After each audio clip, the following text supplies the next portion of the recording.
Whoa! Wow. Welcome. Welcome to the on time Destiny stream. Can I say that election was amazing for the stock market? Supposedly. Hassan made a whole manifesto about you. Oh, really? Oh. Can I? Hello? Did anybody else wake up today in Trump's America? Because what the?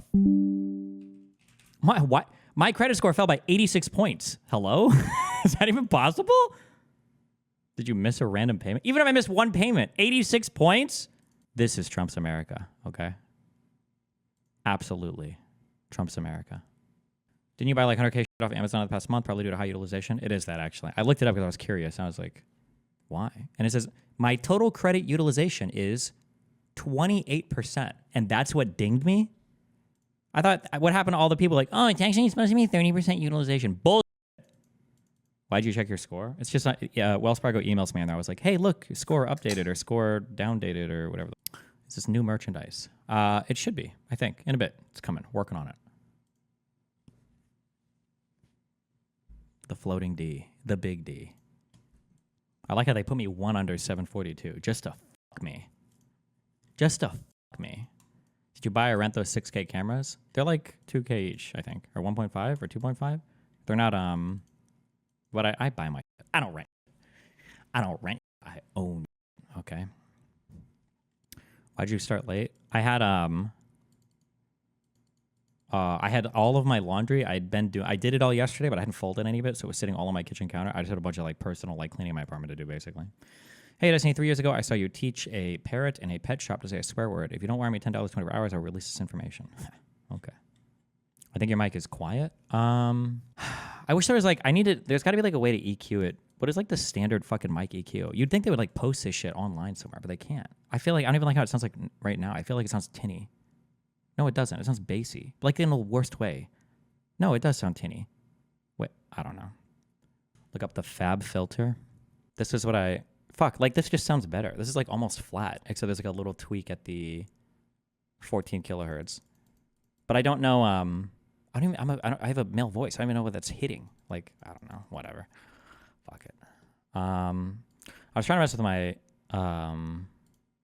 my compressor as well. When I'm quiet here, is it really too quiet? I'm looking and I see that I'm in the orange. Like even if I should be like audible when I'm mumbling here. I have a really hard time understanding what people want when they hear stuff though. Cause like when I listen to stuff and then I hear complaints in chat and then I play it back, I don't know what people are complaining about at all. I think it's fine. We'll roll with this one. Did you hear about did Joe Biden drop out spikes on election day? We were never going to win. Nobody cared about our Okay, here's like a thing I think you need to keep in mind, maybe. I'm going to say this a little bit. I'm pretty sure I'm right. Those voting things, not the voting things, those little search things, I think are just showing those are relative interest. So if like 100 people Google something, it might go from 0 to 100. It doesn't mean that like 1 billion people have all Googled a particular thing. The trends.google shit. It's relative interest. So don't put much stock in that. That shit doesn't matter that much.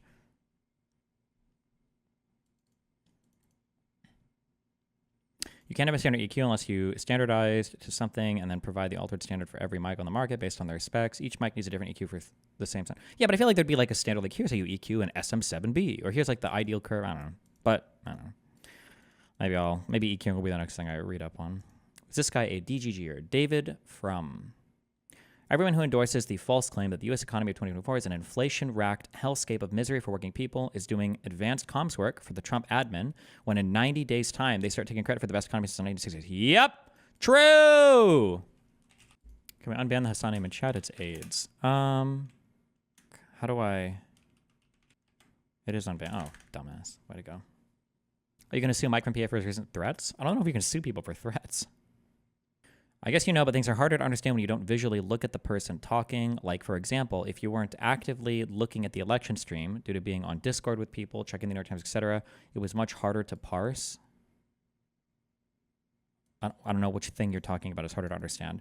But also, you don't have to actively look at a thing to understand it. You just have to be paying attention to it. The reason why when you're not looking at something, it's harder for you to understand it isn't because you're not looking at it. It's because you're probably looking at something else and paying attention to that. Like, talk radio was a thing for a reason. You could visualize a lot from radio, but not if you're listening to radio and you're reading or watching something else at the same time. Why? Dean, are tariffs inflationary? Yeah. Why? Why? Who pays for tariffs? Not the company that you are tariffing. So let's use the favorite example. China exports stuff to us and then we tariff them, right? We as an importer of Chinese goods pay for the tariffs, not China. I think that's what the most important fact that people need to understand is that the company exporting the product does not pay for the tariff. To be fair, my guess is in the long term, it probably comes out to about 50-50. But I mean, still, like, a lot of it is passed on to the consumer, of course. Stop. How it works is this. They put stuff on a boat. It arrives here. When the company that imports it and distributes and sells it, let's say Costco or whatever, the distributor, goes to the port and takes it, they pay for the tariff there. At the port. At the port, yeah. It's all clear, when you clear customs. Okay. It's collected there. And basically what happens is when the product reaches the shelves, it's more expensive now. So what would... So there's more cost to get well, it's here. like I did that example before, right? Okay, you buy a t-shirt for $10 without tariffs, right? And you sell it here for 12, right? Mm-hmm. When you tariff China $2 on that, then it's going to cost you $12 to get here. You're not going to sell it at zero profit. You're going to have to bump the price up. Thoughts on MSBC blaming sexist Latinos versus Mexico electing female left-wing president last month with the highest vote percentage in their history. That was kind of a sentence. Everybody's going to want to paint this with their pet issue. I think. I need a lot of data to move me off that point now. Okay. Price high, vote other guy. That was it. I don't think it was because of sexism. I don't think it was because of any of that. I think it was just price high, vote other guy. I know, but everyone says in the comments that believe this whole tariff thing, then we should be buying American-made T-shirts. Yeah, okay. We grow cotton here anyway. That's a fallacious argument, though. Okay, what is your cost of living here? What is your cost of labor here compared to China? How are you going to pay people to make that T-shirt at the same price that they make it in China? It's impossible. And what's the result of that, right? You pass the price increase on the cost of labor, the cost of everything that's more expensive here, regulatory costs, taxes, all that kind of stuff. It costs more to make things here, which is why we only make certain kinds of things here. We don't make T-shirts here anymore. What do we make? An airplane. What do we make? We make American-made cars. We do make them. Well, actually, no, I think we make them in Mexico. We'll do final stage of assembly or higher value add parts to it, basically. It's cheaper. Why does my Stream Deck keep unplugging and plugging back in? Stop making that noise. Stop doing that. Yeah, that's the whole point. So the whole thing that people have to understand about manufacturing, like, oh, you tariff, they're gonna no. The world economic Fuck, Brandon is actually 100% correct. I'm still in that talking point. Tariffs, by definition, have to be inflationary because that's literally their job. The whole point of a tariff is to make a product more expensive so you won't buy it versus another product. If tariffs weren't inflationary, they wouldn't be things. They wouldn't exist. There'd be no purpose in having it. The whole point of a tariff is to say, buy my product, not theirs, because there's a higher tax associated with it. It has to be inflationary, definitionally. The best manner in which for all countries in the world is to trade with each other. It's this concept of competitive advantage. You have low cost of labor in this country, or you have a lot of natural resources. I feel like tariffs would help the low-class, unskilled labor forces a lot more. It will not help them, and they need to suffer for it. I'm so sorry, and it sounds mean, but working-class people, they need to suffer for a little bit. You're getting a job that might pay you $1 an hour more isn't going to offset the fact that your car is going to be more expensive, that your clothes are going to be more expensive, that your food is going to be more expensive, that home repairs are going to be more expensive, that constructing anything is going to be more expensive, that every single thing you buy in the country is going to be more expensive. And if you think that you making $1 or $2 an hour more out of a wage is going to offset that, then get fucked. You should suffer for a little bit. And then after a while, you'll be like, oh shit, maybe there is something to this globalist thing. Maybe having people that can make things cheaper than we can, maybe that is better. Maybe I do like to have more money. Maybe I do like to be able to afford clothes and shit for my kids for cheaper amounts. Maybe, you know? But I mean, like, the problem is nobody sees that. if one factory goes down and every single person starts saving 10% a month on all the shit they buy, the only thing people see is that the factory went down. That's it. So it's, I mean, like, it sounds mean, but I mean, like, people need to have a, oh, hey, what's up? People need to understand what's happening when you're voting for things. And you need to see, like, the impacts of what you're voting for. What's going on? Why does this keep plugging in? I'm not even touching it. Stop. Why are you doing this? It's fucking with me. Okay.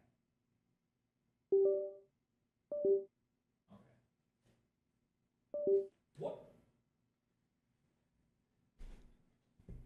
What?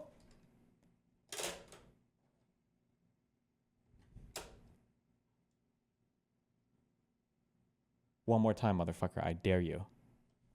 I dare you. I double dog dare you.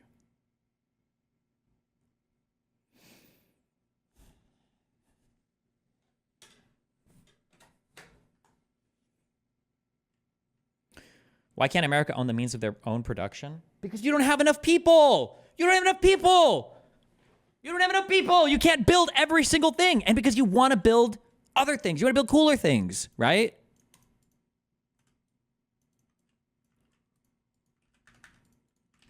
Would you rather be making widgets or would you rather be making cars?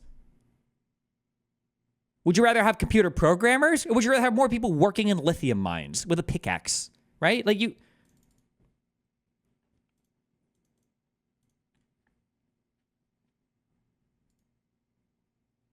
I feel so stupid. These are just like, it's the actual Econ 101 stuff. That's not like, well, this is Econ 101, so there's a lot of other exceptions. These are not like things that are exceptions. These are very broad principles of economics. Things like comparative advantage, things like opportunity cost. Like these are very fundamental, just like, they're not even, I don't even know if I would say these are economics. These are just like life rules that everybody is aware of.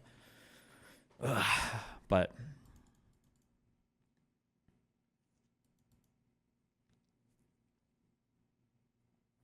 What about the argument that the price of X thing is inflated due to government regulation, while when we import it from a country that doesn't have that same regulation, it's unfair to domestic producers?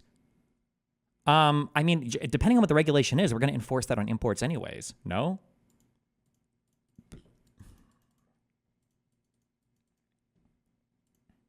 Fuck. Are tariffs inflationary? Yeah. Advantage. You have low cost of labor in this country, or you have a lot of natural resources or other kinds of resources. You make that product at the lowest cost. How would you address economically destitute rural areas? I'm sorry, sounds mean, but you give them money. That's it. You just give them money. You pay them out because these people are economic drags and they always will be, and they don't contribute to the current world. So what you do is you just pay them out. You say, hey, listen, if you want to do these jobs, that's what we do already to red states. That's what we already do to rural areas, right? How the fuck do you think we get an ambulance out to Farmer John's house, right? You think his taxes cover that? Of course they fucking don't. It's Jerome and Jamal who are working in an ultra compact city, who are showing up to their job every day, who are in super high density housing. These are the people that are paying. These are the people that are covering for services for rural areas, right? How does the USPS afford? What do you think is easier? If you guys have ever done a fuck. Where are my paper route lovers? Where are my paper route boys at? Bro, doing a paper route in an apartment area and high density area versus rural areas or even suburban areas, paper routes in apartments were awesome, especially Sunday papers because that's what they paid you the most for. I got to go to an apartment building where there's like 24 Omaha World Herald subscribers. Hell the fuck yes. I'm making like $10 in this one stop. Meanwhile, for suburban stuff, you got to go from house to house. If you're doing rural routes, oof, that's brutal. I don't even know if they do delivery newspapers for, like, it's just so much more expensive. But also, there's nothing wrong with that. I think that's fine. I think it's okay to have a diversity of people that are in this country, including rural people or whatever. I think it's okay to do that and to subsidize their existence, but just be aware that that is what's happening, okay? Like, family farmers are not the lifeblood of America. That's bullshit. You haven't been the lifeblood of America for decades. The lifeblood of America are our IT services and our dense urban areas that are the king of the chief economic output that we have in this country. But, I mean, you know, what are you going to do?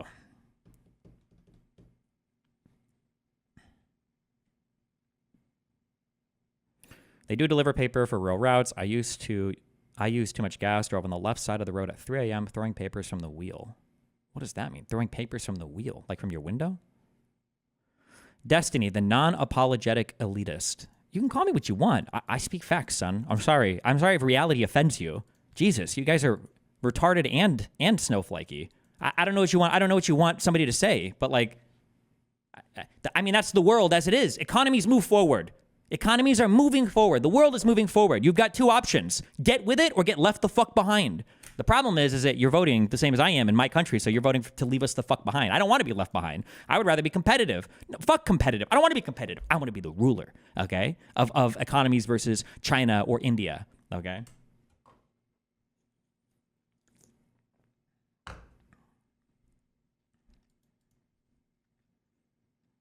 My conservative friend argued that if we educate our population too much, e.g. computer programmers, then we'll just have low-skilled labor shortages, e.g. construction. Is the answer just a lot more immigrants? Well, there's two things going on there. One is we've got the beautiful thing called the free fucking market. Oh, Brian, I added you on Discord. I saw you out. So the free market means, ideally, right, if we start to have a shortage of lower labor, then those jobs will pay more. They'll offer more money for it. Some of the largest wage gains over the past few years have gone to low-skilled labor because there are shortages in those markets. God damn. I hate to do anecdote, but I could even say that anecdotally. Driving around Omaha after COVID, I see fucking Burger King with now hiring 14 an hour signs in the windows. What the fuck? Not there's anything wrong with it. I don't think it's bad. But yeah, I mean, if there's a low-skilled labor shortage, either, I mean, like the cost of labor will go up as there's fewer people to employ. So stuff will either start to become automated, or at least the people that'll work those jobs will get paid more, or people will do that instead of going to college. Like, yeah. I get that you are service-pilled, but farmers are still a huge margin of the U.S. Isn't like 98% of the farming done by like big business? It's not family farms, no?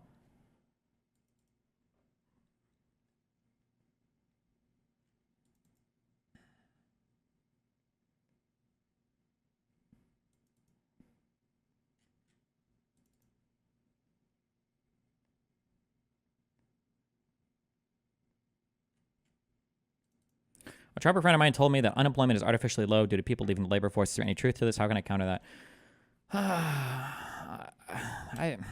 It's just... And then you trade with... It's like the same talking points over and over again.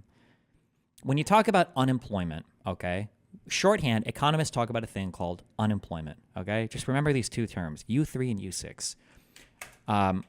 There are different ways to measure unemployment, okay? Commonly, we refer to something called unemployment. It's the U3 unemployment number.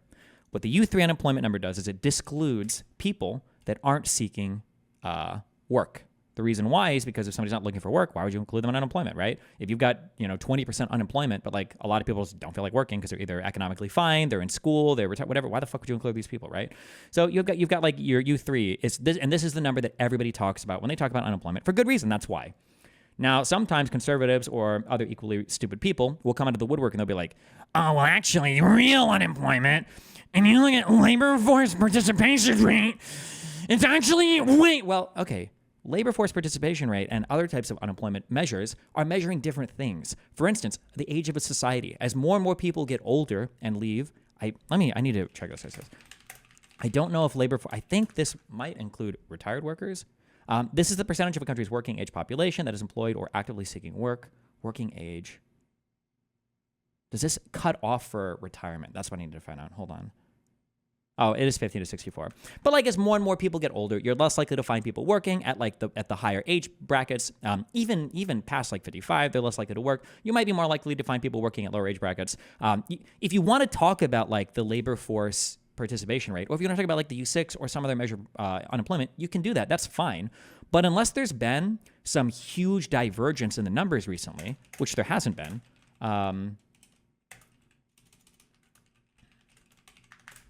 to pretend that there's like some huge thing going on here is stupid.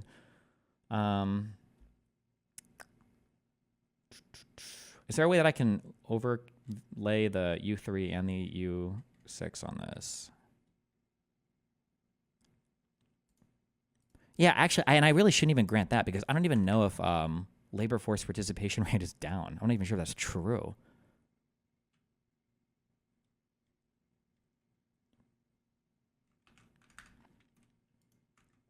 Oh, yeah, okay. I didn't even know this number existed. Oh, so look, even I learned something. So there's something called, I guess, for a prime age? Because I figured there's probably people around 60 that retire, but they're not at 64 yet. So this is measuring 25 to 54. And your percentage of employed people here looks like it's about as high as it's ever been. But there is no unemployment crisis in this country. It's just not, that's just not real. So when people talk about like immigrants stealing jobs, like what job, bro? We have like a labor, I'm pretty sure we're still technically considered in a labor shortage right now.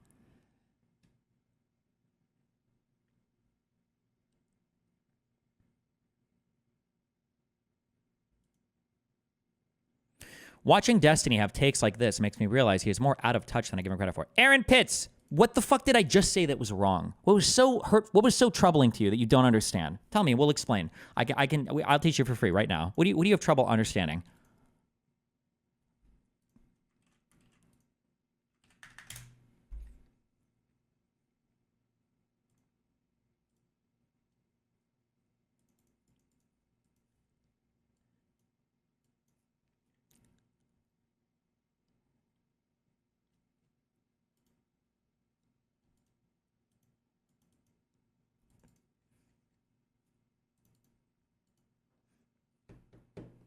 We're waiting.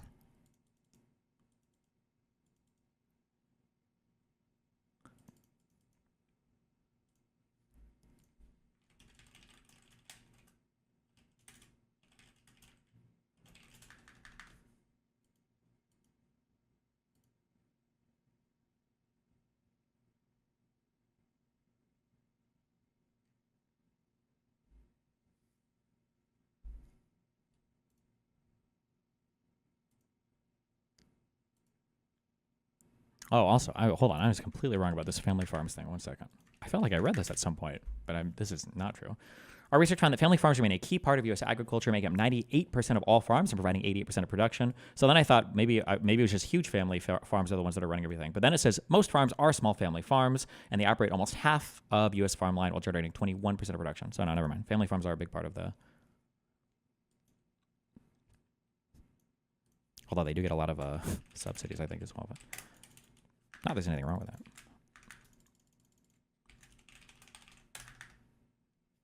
Aaron responded. What did he say?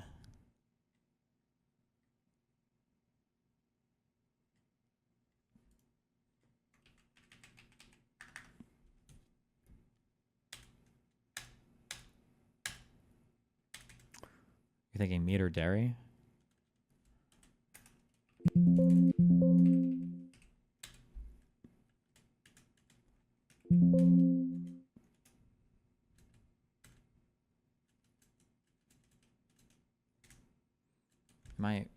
Hold on.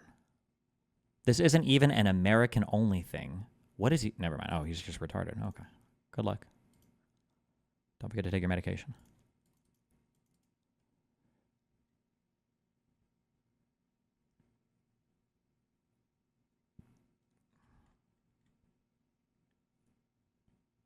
He said from a job seeker's standpoint, it's never been worse to find a job. Yeah, he's probably like 23, and it's his first time in the job market ever or whatever. Like, yeah.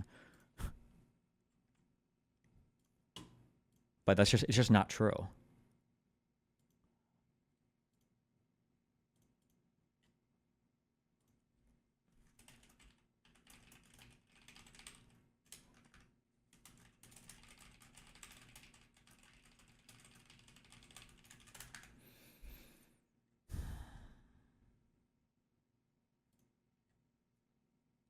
Jesus. I'll go through these later.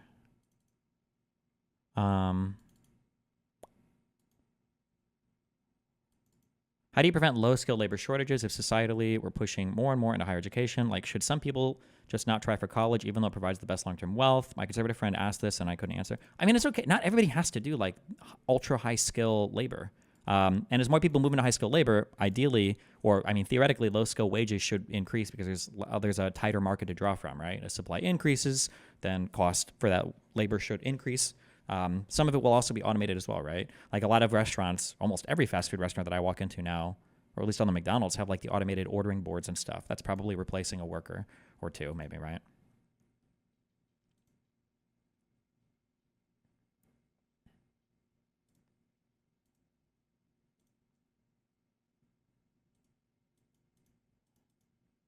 To be honest, there has been a huge amount of layoffs on the tech sector, so I would assume that there is an oversupply of labor. Shut the fuck up, bro. Tech overhired like crazy during COVID. You motherfuckers were making money hand over fist. It was disgusting. The fuck out of here. Bro, tech labor, like during COVID or right after was insane. You motherfuckers knew it was fucking insane, okay? You dipshits were working like fucking 7 jobs remotely at the same time, making like $450K a year. Fuck, get the fuck out. And I know this, I'm being a bit hyperbolic, but I mean, there were tons of like hirings for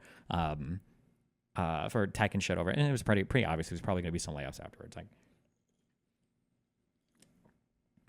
genuinely curious, is your thought that there will always be some kind of low skill labor, or else probably advanced technology advances? Probably. Like there's like it's called the lump of labor fallacy. I feel like I read this in Capital when I read like the 2 chapters of it forever ago, and was like, this is so dry. Fuck me.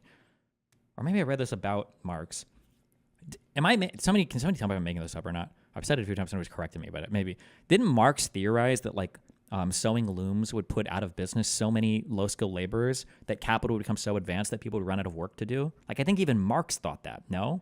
Is somebody link me that? So when I say that, I feel like I'm speaking from more authority than just I feel like I remember reading. So people have been saying this forever, right? Automated driving is going to put all of our people out of automated order machines are going to put, like, this is a lump of labor fallacy. There's always more work to do. We're so good at finding work to do. Can you expand on paying out the unproductive members of society in these rural areas? Are you just talking about something like stimmy checks? Yeah, pay them money. Their labor is not worth anything in today's economy. Or for a lot of it, people's labor just isn't worth as much. So you pay them out. Just do wealth transfers, right? If you want to live in a farm or if you want to do this work or whatever, and it's not necessarily the most economically productive work, I mean, we can pay you out from the blue areas that have the high economic output, I guess, maybe, right?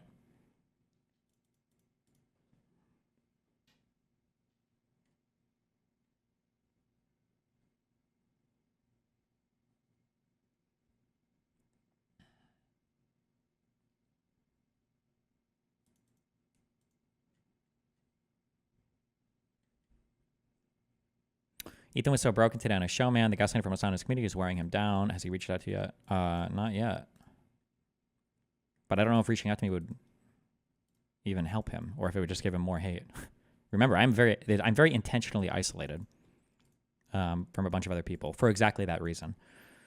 Retrospectively, should Kamala have called Trump a piece of shit literally at least once? It feels like this kind of shock factor would have steered the conversation in a positive way. I don't know. I'm not sure if it would have mattered as much.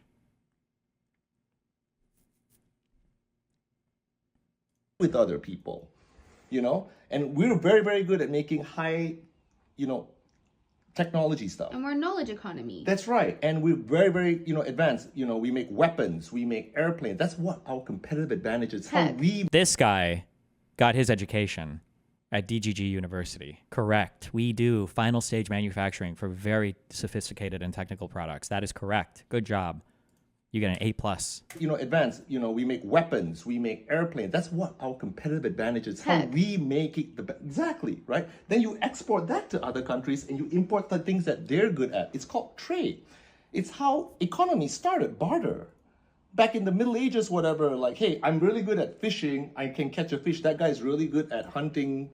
Is there any validity to the claim that a meaningful amount of our unemployment is gig work? I've heard that claim, but I don't know if it's valid. I feel like at this point, gig work has existed enough that we should start to see some long-term impacts of whether it's good or bad. I mean, if people are choosing to do it, it seems like there must be some kind of amount of money being made there.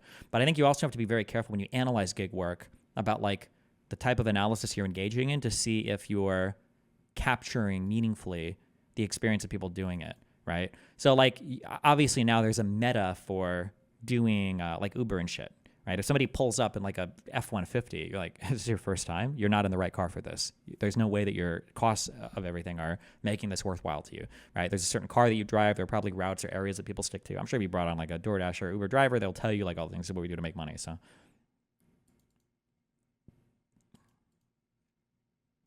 Wow, Crane Shield, thanks for the 5 gifted subs.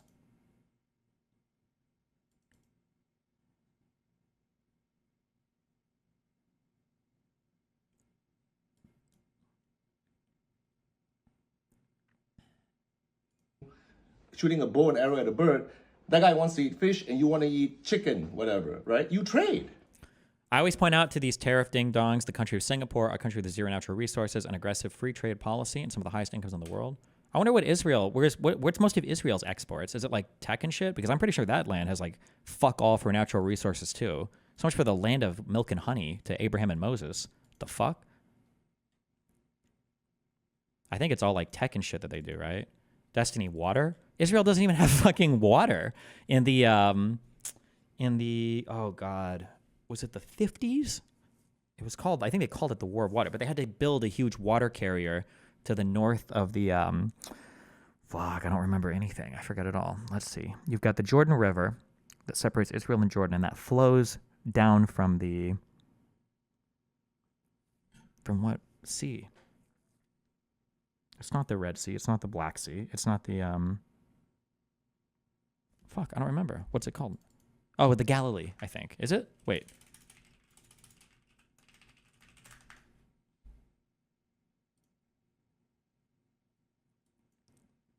Doesn't a lot of their water come from this, the Sea of Galilee? Because in the very early parts of Israel, I want to say it was like in the 50s, they were fighting the mini conflicts with I think with Syria and with Jordan, because Israel was like, we're going to start borrowing some water from up here because they need to bring water into their country. Because their country doesn't even have fucking water.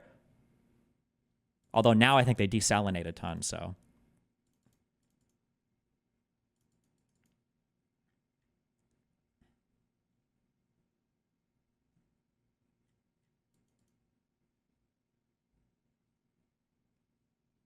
Make the studios OBS to switch cameras by voice. So there's a Discord call too. More aesthetic. Maybe that's a hard one. An arrow at a bird. That guy wants to eat fish, and you want to eat chicken, whatever, right? You trade, because I'm really good at this, and that guy's really good at that. That's how trade works. It's competitive advantages. It's the most efficient, right? Everyone wins when you do that. Different countries and different, suppliers of things. It's not efficiency anymore. And what happens when you do that? Everything in everybody's own countries then becomes more expensive when you don't trade openly. Free trade. Okay, like Ed Yardeni says, free trade is ideal. It's not necessarily, fair trade would be a cherry on top, because sometimes things aren't fair. China's not fair, no question. But free trade should always be the winner. Got it. So it is inflationary. Yes. Okay. There are arguments to be against free trade, just generally not economic ones. There are economic arguments for it, but that's a longer thing. But like you can tariff some things for like national security reasons or whatever if you want, right? Like that's okay, but you're not doing it for economic reasons. If you want to protect parts of your industry to grow them, you can do that as well. But no one in the U.S. is talking about that, so.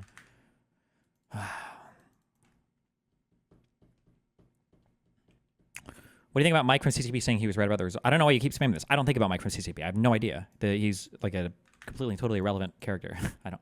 You mean, what do I think about Hassan's orbiter? I don't know. I don't.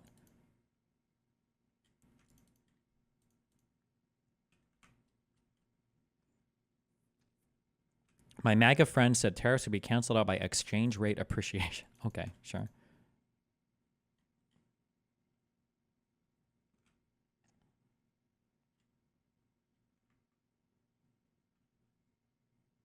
Do you think the DNC is going to pivot towards more pro-labor stances, like tariffs, more subsidies, and anti-immigration? It seems like working class have gravitated towards this.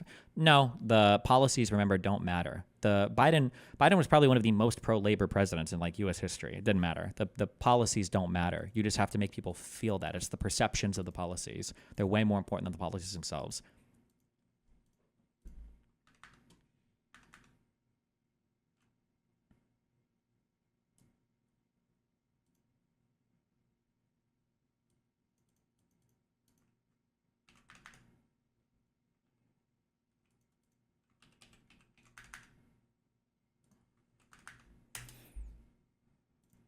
Why don't you run for president? You're funny enough, well-informed, sufficiently combative and assertive. You're already decently influential in politics. True. I just need to find the right lifts for my shoes, and we'll run, okay? I wouldn't be surprised if the median income of the Republican voter was lower than that of the Democrat voter at this point. Not mean, but median. I wouldn't be surprised if the median income of the Republican voter was lower than that of the Democrat voter at this point. Not mean, but median. They are the party of the working class because the working class is largely stupid, uneducated, and highly susceptible to propaganda. I wouldn't be surprised. Holy fucking based alert. Holy shit. Holy fuck. Why don't I have a based alert warning? Oh my, we have a dangerously based take. We have a dangerously based take coming up from Vosh. Oh my god. He said it in a really mean way, but I mean, it's kind of true. Like, you're lacking education or formal understanding of policies that work. But I mean, like, I guess it's kind of your job as a politician to try to make them understand it, right? Good luck.